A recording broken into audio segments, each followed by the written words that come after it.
Hey guys, so I'm going to do a little introduction first. My name is Helena, and I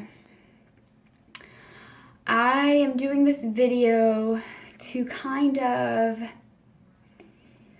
just share my experiences with you guys, because I see a lot of negativity on the page, and this disorder isn't all negative, and I want to try to help you guys see the positive in it. I've talked to a couple of you already, and I've made friends with some of you, and I do a lot of videos, so I thought maybe it'd be a good idea to make a video on something that I've actually never really talked about in one of my videos. So that's what I'm doing, but I'm not sure how long Facebook will allow me to make a video, so I'm going to post this on my YouTube channel. So I'm going to let all of my infertility ladies who are following me let you know right now that this is not fertility related. This is a video on mental illness, so if you guys want to watch it, feel free, but this is not what this is about. So you can skip this video, and I will promise I will get an update to you guys shortly. Okay, so now that that's out of the way, as I said, my name is Helena, and I am 23 years old, and I was diagnosed with depression and anxiety when I was 13. So I've been dealing with mental illness for 10 years.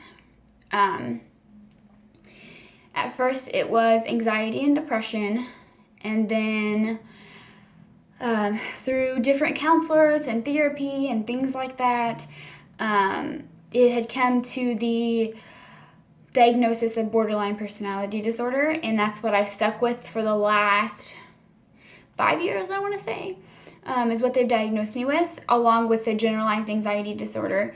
So we're going to talk a little bit about depersonalization today, and kind of what that feels like for the people who don't know what it is, and also how to overcome it.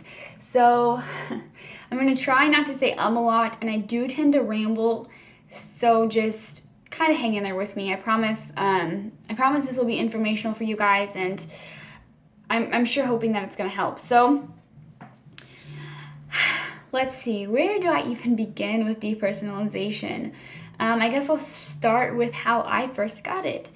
I've always been very, very anxious, even as a kid, as I said, and I think I was 16 at the time.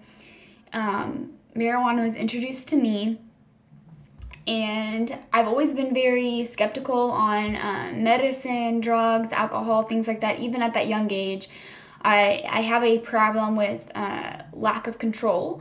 So when things aren't in my immediate control, I tend to avoid them. So things like drugs and alcohol that take control away from your body, I tend to avoid. Well, me still being like an impressionable young person, I guess, young girl, if you will, I sunk into the peer pressure, and I did it. I remember my first 2 times. I never enjoyed it. It was always very anxious for me, but that's about it. It wasn't pleasurable in any way. I didn't enjoy it. And before everybody starts to say, oh, well, you were with the wrong people, it was the wrong kind, the thing is it reacts to everybody differently. And I do know a lot of people who have had bad experiences with it, and I'm not downing it at all. I'm just saying I can't do it. So the time that led me into depersonalization was I was put on Prozac. I believe it was 10 milligrams when I was 16. So if you can see, I'm very, very skinny right now. I was about 40 pounds lighter when I was 16. So I was very small, and they had put me on Prozac because I was just very moody.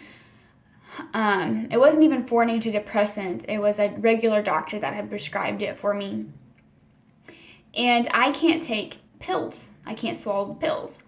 So me being young and ignorant, if you will, what I did was I would pull the capsules apart, and there would be powder inside of them. But what I've learned now is there is a hard time release ball that when you take it, that ball enables the medicine to slowly be introduced to your bloodstream. Well, I wasn't taking the hard ball of it, I was taking just the powder. So I was getting that full dose of Prozac directly to my brain. So that was already kind of, I think what they had said was it was kind of taking that protective, that guard, if you would, that wall away from my brain cells. So what had happened was then about 2 weeks into Prozac, I had smoked some weed, and it was just a very, very bad experience for me. I immediately felt depersonalized. I didn't feel there. I felt unreal. I felt like I was dreaming, and I kept feeling like if I closed my eyes and shook my head fast enough, I would wake up, and it wasn't happening. Another one of the things that I felt was when words were coming out of my mouth after I stopped, it would feel like I hadn't said anything at all. It was almost like a short-term memory issue. So what had happened was I had called my mom and I had told her what had happened, and she was very sympathetic. She took me home and she told me just sleep it off, it's no big deal. And I woke up in the morning and it hadn't gone away. And that was really where the depersonalization kicked in for me. And it was a very scary experience. The best way to describe it is my ears were burning, my face was burning. I basically had a really severe panic attack, but then I didn't really know what a panic attack was. So I kind of completely lost it, basically. And I remember saying to myself, it happened in August, I remember saying to myself, by Halloween I'll be okay. And then Halloween rolls around. By Christmas I'll be okay. By my birthday in March I'll be okay. And it kept going, and I wasn't getting better.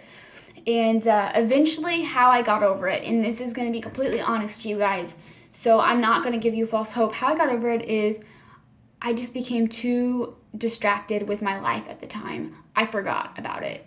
That's seriously what it was. And honestly, I guess I can't even say that it ever really went away. Because I wasn't thinking about it. I didn't realize it was there if it was there, but I didn't realize it wasn't there either, if that makes sense. I was 16 at the time. I was still in high school after it had happened. I was so involved with so many other things that I just didn't even have time to worry about it. I would say that I severely suffered probably for about 6 months. And then it was kind of like a slowly weaning off thing. But first thing that I want to say to you guys after that initial introduction is that this video is going to be long. It's probably going to be about 20 minutes long. I do tend to ramble and I tend to repeat myself, but I'm trying really hard to stay focused for you guys, and that I just want you to know that because I'm 8 minutes in and it's going to be long, but I mean, I'm hoping it makes you feel better and feel less alone. So with the depersonalization, what else I want to say is, along with my borderline personality disorder, it kind of helped me because one of my, traits as a borderline is I'm very promiscuous, and I engaged in a lot of relationships, if you will, and that had distracted me, I guess. I had a lot of drama going on in my life. This is something that I'm not afraid to talk about. I'm not afraid to talk about my mental illnesses. I'm not afraid to talk about who I am as a person. So forgive me if I'm a little blunt here, but I mean, I was promiscuous. I cheated on all my boyfriends. I was just so, I was just so engulfed in that disorder that I didn't have time to think about the other disorder. So it's kind of hard to say what's really going to help you. But what I have learned is that if you're sitting at home and you're thinking about it, it's only going to make it worse. If you understand the chemistry behind it and the reason why your brain is doing what it's doing, it will help you move past it. And I know that the majority of the people who get depersonalization are actually highly intelligent. We are more susceptible. So I'm sure that you have researched it already, but if you have not, I will let you know what is going on in your brain when it happens, okay? Basically, let's say Sally over here had a very traumatic incident happen to her. Let's say she was just diagnosed with a terminal illness, God forbid. Well, what her brain does is, because it's such an intense moment for her, is her brain puts up think of it as like a limo. When you like roll up that barrier, that's what your brain's doing, and it's cutting you off, and it's saying, this is too much for me. I don't want to damage myself. I don't want to damage my brain. So it pulls up this barrier, so that what it's trying to do is it's trying to put you in a sleep-like state so that you can calm down. But the thing is that because we're subconscious beings, we are aware that this is happening, and we become scared, and we become frightened, and we are filled with anxiety, and we start thinking, what can I do to make it better? What happened? Is something wrong with me? Am I gonna die? Am I even here? Am I asleep right now? All these thoughts fill our heads, and it makes it so much worse, because what you're doing is you're sending those stress signals back to your brain, and then your brain's like, whoa, it's still not safe. I'm gonna stay back here for a while. So the longer that you feed that process, the longer it's going to stay there. And that's just the truth of the matter. So as hard as it is to say, it's a disorder that is hard to ignore, but ignoring it is how you fix it. And that's probably one of the hardest disorders I've ever had to accomplish. I've ever had to beat, I guess. So to kind of let you guys know, I consider myself a warrior.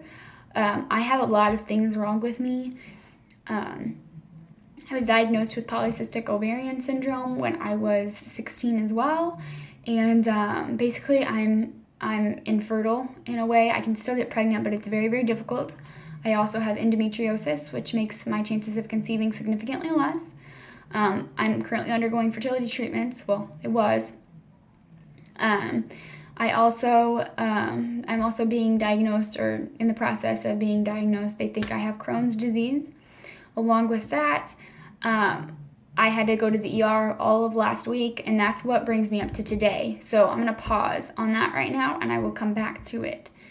But what I really want to tell you guys is 2008 is when my depersonalization first started. And as far as I can remember, because I do have bad memory, and I'm not sure if it's the depersonalization or what it is, but 2010 is the earliest I can remember. Between 2008 and 2010, I kind of can't remember a whole lot of the years between 2009 or any kind of episodes between, but 2010, I wasn't thinking about it. I was in a very serious relationship. I just started that, and I think I was so overwhelmed with that I didn't really think about anything else. So I can remember back 2010, 2011, my first job. I can have a timeline that I'm thinking. I'm like, man, that never crossed my mind. I never even realized that I was over it. So that's kind of interesting to me that I never thought about it again, and maybe that's really what got rid of it, or maybe it was already there. Or, I mean, here's a really kind of crazy thought. Don't mean to scare you guys, so maybe a trigger, but, what if this is our normal? And I think that's what I constantly ask myself is this normal? Is this my normal feeling right now? Is this how I'm supposed to feel? Is this how I've always felt? Because you almost feel like, if you look back into your memories, you almost think like, oh, well, I was never feeling this. You just weren't thinking about it. Maybe this is how we all feel, but we are so obsessed with the feeling that we create this illusion that it's different than our normal. Kind of like if you say the word over again, word. It starts to sound weird, right? It's like, okay, that's kind of funny. What does that even mean anymore? It's the same thing. We're obsessing until it turns into something that it's not. And that's the easiest way to get over this, is to convince yourself that there is nothing wrong with you, okay? There is nothing wrong with you. Every time one of those little evil voices pop up in your head and they say, this isn't real, this doesn't feel right, you're not real, you don't exist, you sit there and you tell them, sorry, that's an invalid thought, I'm not listening to you right now. And eventually you can retrain your brain to where when that thought automatically pops up, then you will automatically have that response. And that's very important. Just so you guys are aware, it's very, very important what I just said. So to kind of bring you guys back into why I'm feeling it right now. Last week, I had some chest pains, some heart pains. And I've had them my whole life. They come and go, and I've never put any thought into them. But this one kind of lasted a little bit longer than they normally do, so I got scared. I just started a new job. I've been feeling so freaking happy lately. I was on infertility treatments. We were trying to have a baby. We have a house. Like, I finally felt like I had beat all of my disorders. And what do you know? Everything hits me at once. Crohn's, everything. So then my heart starts feeling all funky. I go to the ER. They run some tests on me. They're like, well, nothing's wrong with you, but your heartbeat keeps going up to like 140. You're having palpitations, and we don't know why. So they referred me to a cardiologist. I went and see my doctor the next day. She put a Holter monitor on me, which is like a little portable heart monitor on me for 48 hours. And then I went and had an echocardiogram, which is an ultrasound of your heart. And I got the results back today that I have an irregular heartbeat and that I have a premature heartbeat, I guess is what it is. And I have to see the cardiologist at the end of June. And that they said it's nothing to worry about, but that doesn't mean a whole lot to me. Of course, I'm gonna worry, but that's definitely very scary for me. So what had happened was my first ER trip, because I went multiple times. They sent me home, and then I had heart palpitations all day the next day. Like my heart, like I could feel it in my chest. Like I could feel my heartbeat. Which is funny because I can feel it right now. It's kind of one of those things where you're thinking about it. Like if you think about breathing, it's hard to not think about it, you know? So my heart, I could feel it beating. And I feel like maybe I was thinking about it too much. But it scared me. So I turned it into a panic attack. And my panic attack got so bad, I thought I was dying. And death is my biggest fear. So it turned into depersonalization. My brain literally was like, whoa, this is too much for you right now, and pulled back. So after being recovered for 6 years, it's come back, and it's worse. It's worse. I can tell you guys that right now. It's worse because I'm mad at myself. I'm mad at myself because I had it so good and I didn't realize how good I had it. It's very, very, very, very, very difficult for me. But what I've learned is that I'm better in the morning. I get worse in the evening, and then I get really bad at night, and then I get better in the morning. And it does actually kind of, it almost goes away, like I'd say about 80%. So, what I've done is I've always been on lots of vitamins for my infertility, but I stopped them. So I was like, well, maybe that's why. That's what you're doing, right? You're searching for an answer. So I started back on all my vitamins. I stopped my infertility treatments for the time being, which really sucks. Because I feel kind of numb. Like I don't really have that desire for a baby as strong as I did. I feel the emotions. Like I feel the love for like my husband and everything. But it's like that barrier's up. It almost doesn't feel real. You know how when you're like getting ready to go to sleep and you're kind of like in that state and you're like nodding off and you're like, oh, okay, I'm kind of sleepy. That's that state of mind. You're getting ready to enter sleep. Basically what happens is your brain, what's supposed to happen is your brain paralyzes your body, and then it goes into a sleep mode to where it just focuses on your heart and your breathing. Well, that's what your brain's doing, except your body's fully awake. So everything feels like a dream, which makes sense, right? It just really, really sucks. It's scary for all of us. We all hate it. Am I right? I mean, we all hate it. It's all terrifying. We all wish it could go away, and nobody understands, do they? It's so hard to explain. I've explained it to therapists, and I've gotten crazy looks. I've been diagnosed with dementia. I had so many other diagnoses. Nobody knew what depersonalization was. I was like, look it up in your manual, your mental health manual with all of the diagnoses. It's under there. And nobody believes me because I don't act like I have a disease or a disorder, I guess. I don't act like anything's wrong with me. I'm very intelligent. I speak very well. And it's all an act. Really, it's all an act. I'm terrified inside. and I'm depressed, and I'm absolutely fucking nuts, to be honest with you guys.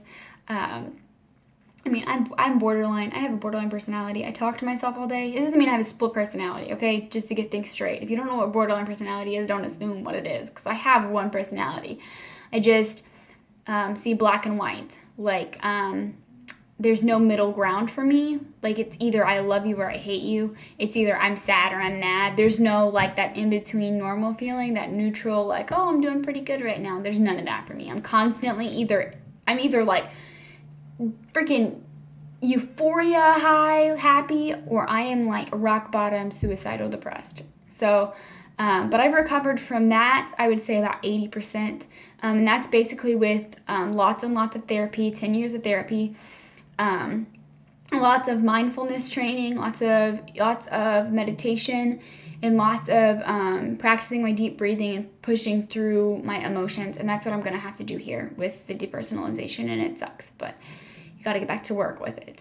And I just wanted to let you guys know what was going on in my life, and that you're not alone. And if you're going through something like this right now, the thing that I can tell you is that you probably feel like everybody else doesn't exist, and like you're kind of like they're all like a figment of your imagination kind of thing.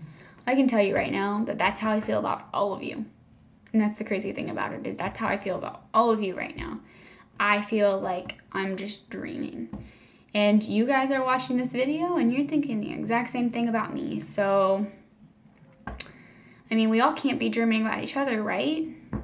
So that's what you just gotta, the best way that you can do it is, as I said, it's all about rewiring your brain. Habits can be formed, things can be taught, and this is the best example that I can give you guys, is I used to, knock on wood, that's not wood, knock on wood, I used to have extremely severe sleep paralysis. And if you don't know what that is, it's basically the exact reverse of depersonalization. Well, kind of. It's when you're asleep and your body is still paralyzed, but your brain wakes up. And you can actually see stuff around you. You can hear TVs. It frequently involves demons of some sort. I don't know why our minds do that. But it becomes a very demonic, scary dream of feeling like you're never going to wake up. Kind of like you're in a coma, but you don't know what type of thing. Whew. Just got really dizzy talking about it, guys. Depersonalization kicking in pretty heavy. But we're going to move forward because it is not real. It doesn't exist. You know, kind of like the little kid putting the blankets over his head when he thinks a monster is around. It's not there. It's not there, and it doesn't exist, and we're going to push past it. So, basically, like I was saying, is I had a really bad sleep paralysis. And what I would do is I would train myself during the day. I would do meditation, and I would practice and I don't know if you guys know the proper way of breathing, but the proper way to breathe is if you put your hand on your stomach, and when you breathe in, a lot of people suck in to breathe in, but you need to push out. So kind of keep your hand, I'm going to stand up for it. So you want to like keep your hand like a little bit away from your stomach. And when you breathe in, you want to push all of your gut out. And then when you breathe out, and you can kind of like guide your breathing that way, and that's supposed to calm you down. It's the proper way to breathe. And if you do that for a good couple of minutes, it's going to calm your heart rate down. So I had trained myself to do that when I got scared. It's how I put myself to sleep at night. So what had happened was, it was really cool, is I was in the middle of an episode of sleep paralysis. And it was really scary. And I was thinking I was going to die. And my brain literally goes, and I did it in my sleep. And I snapped out of it. And I don't have it anymore. I have trained my brain to do that while I am sleeping. And that's the cool thing about it, is that we are able to do that with our brains. We are able to train our brains into doing essentially what we want.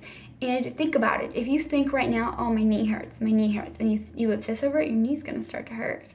Same thing with, oh, my head itches. Well, your head's going to start to itch. So if you're sitting here thinking, oh, I'm not real, or even, I'm crazy, or I'm sick, your brain's going to do it. So why can't you do the opposite? Why can't you think your way out of it? And you can, it's just a little bit harder. So what we have to do is, while we are thinking these negative thoughts, we have to go on with our daily lives as normal as possible. Make sure that you're doing your normal things. Go outside. And I know it's scary. Go outside. And every time you go outside and you're like, whoa, this doesn't feel real, wait. That's what you need to do. Wait, this is real. And move past it. Don't think about it again. Every time it pops up, wait, no, that's not true. This is real. I'm here, Hit your face. I don't know if you guys have ever been through therapy. A lot of people use grounding methods, like ice cube in the hands, like extreme cold. Don't do extreme hot. Please don't burn yourself. Ice cubes in your hands to try to ground you. Cold showers. I like to put my hands on my head because I feel like that's where I feel, I feel detached from. So I like to put my hands on my head and kind of just like bringing myself down. Like I've learned lots of ways to communicate with my body and to be like, whoa, calm down, you're cool. I talk to my brain a lot. I do. I talk to my brain all the time. I'm like, hey, you have to have fun with it. Like, hey, you can come out whenever you're ready. It's cool out here, I promise. It's great. The water's warm. Just talk to yourself, joke around about it, push yourself out of that. And eventually you will come out of it. I promise you, okay? Because when I first went through this when I was 16, I was suicidal. I was fucking terrified, guys. I went to the ER. I went to the doctor. I was diagnosed with dementia. They put me on Lexapro, Klonopin. I was on Prozac again, Trileptal. I was on a million different drugs. I was seeing an herbalist. I was Googling every freaking chance I got. I watched YouTube videos. I did my research. I read library books. I was obsessed, and I was miserable for months and months and months and months. Till eventually I was like, this isn't fucking going away, so whatever. And what do I know? And then here's the great thing about it is that you will never realize that it's gone because you'll stop thinking about it. And that's the amazing thing about it is you'll stop. So God forbid it ever happens to you again like it's happened to me. Then you'll look back and you'll be like, God damn it, it was gone. I didn't even realize it was gone. And you'll get mad at yourself, but don't. Don't get mad at yourself about it. It happens. And the thing is that it's harmless. It's not going to hurt you. You are okay. You are alive. And everybody else sees you as a normal person. So go out and you be the star of your own play. You play that role until that role gets real. And that's what you got to do. And that's my advice to all of you guys is I'm struggling here with you every single day. I'm getting up at 7 o'clock in the morning. I'm getting my ass to work. I actually get up at 5:30. I have to be at work at 7. I go there and I sit there and I'm in an office by myself for 9 hours a day. And I put my headphones in. I do what I need to do. I completely ignore any kind of negative thoughts, and if it gets too overwhelming, I will call somebody. In the middle of work, I will call somebody. I will distract myself in any way I can, and you don't think about it. Anytime that thought pops up, you immediately dismiss that, and I'm letting you guys know that right now. Me talking about this, I'm full-blown depersonalization right now. Full-blown. I completely don't feel real. I can't even hear myself talk. My heart's pounding, shortness of breath, panic attack, because I'm talking about it. But I'm doing this because I want you guys to know that you're not alone. I hate that. And this is probably my borderline popping out, but I have such strong emotions, and I feel for so many people that I can't handle it when somebody feels like they're alone and that they're struggling alone, because you're not. That's why I started my infertility videos, which if you're struggling, go check those out too. But it's kind of cool if you guys want to watch it, because all of my infertility videos I've ever made that you will ever watch on my channel was before I realized my depersonalization was back. And I probably don't act very different because I'm not allowing myself to. I want to. I want to go in that room right now and I want to just cry. I want to cry for hours. I want to go to the ER and I want to be like, you tell me what the fuck's wrong with me. Am I dying? Do I have a tumor in my head? What's going on? I want to demand answers, but that's not going to fix anything. And I'm telling you this right now because I've been through it and I have recovered 100%. So that has given me hope to let you guys know that you have hope too. Stop obsessing over it. And I know, like, I hate to say this because I love this group and I love, like, every time someone's struggling, we are right there to hold you. Get off Facebook. Stop asking questions. Stop it. Just stop. Every time I see the word depersonalization pop up on my newsfeed, ding, I immediately remember it's there. Stop. Ignore it. Get away from all of it. Go do something, okay? Just go. I have plans every single weekend, and I don't want to do them. I'm scared to do them because I hate that I can't feel things. I feel like I have like blinders on, that like I can't see the rest of the world. Like I feel like this room is too dark. But you just gotta push past it, okay? I told you guys this was gonna be a really long video. My throat hurts from talking, but I hope that even if one person's seen this and they're listening, you know, I hope that you don't think about it. It's 30 minutes that I'm talking to you. I hope that you guys were so, you know, interested in listening to me that you guys had completely forgot that, you know, what was going on in your own lives. I talked to one of you guys today, and you know who you are, and I hope that that 5 minutes that I tried to distract you and talk to you about how green the Netherlands were, that you disappeared from your little world for a second, and you were interested in where I was from and what it looked like outside and how crappy our hospital building looks right now. And that's what you just gotta do, is you gotta stop. If you're gonna reach out to somebody on this page, distract them. Talk about something. Talk about where you're from. Talk about all kinds of different things. Make a new friend, but don't focus on your disorder because it's only gonna make it worse. So that's my advice from you to you guys. I'm struggling here with you. You're not alone, I promise. We all know we're not alone. Look at all these people on here. You know, we're struggling together and we'll get through this together. And the sad thing is that if we do recover, we won't even remember to come back and say anything to you guys. So if we all disappear one of a sudden, just pray to God that we recovered and we forgot about it, because that's the beauty of the brain. So that's all I have for you guys. I don't know if I'll ever be making a follow-up video on this because I'm trying to get over it too. But you guys are more than welcome to follow my YouTube channel. It's all about infertility if you care about that at all. But I'm here for you guys. You guys can message me, add me on Facebook, do whatever you want to do. It's me and my husband's Facebook page. It was originally made for our infertility, but with me having this issue, I want to reach out and help people. So if you guys have issues, if you want to talk to me, be my guest, go ahead. And the one thing that I'm going to say before I leave is don't you dare comment any negativity on this, because this video is meant to help people with anxiety, and if you're going to be negative, it's going to make everything worse, and that's just a terrible thing to do. So if you put one negative thing on here, I'm going to lose my shit, and I'm not a very happy person, and I told you I got extremes, so if you piss me off, it's not going to be pretty. So don't be negative, okay? Don't be negative to me. Like I say that on like every one of my infertility videos, don't be fucking negative to me, because I won't handle it. So that's all I got for you guys. That was my rambling. I'm trying to breathe now, I'm trying to calm down, but I'm a normal person, okay? I have flaws, I have this disorder, and it fucking sucks. And I go to work every day, and I go out and I visit family,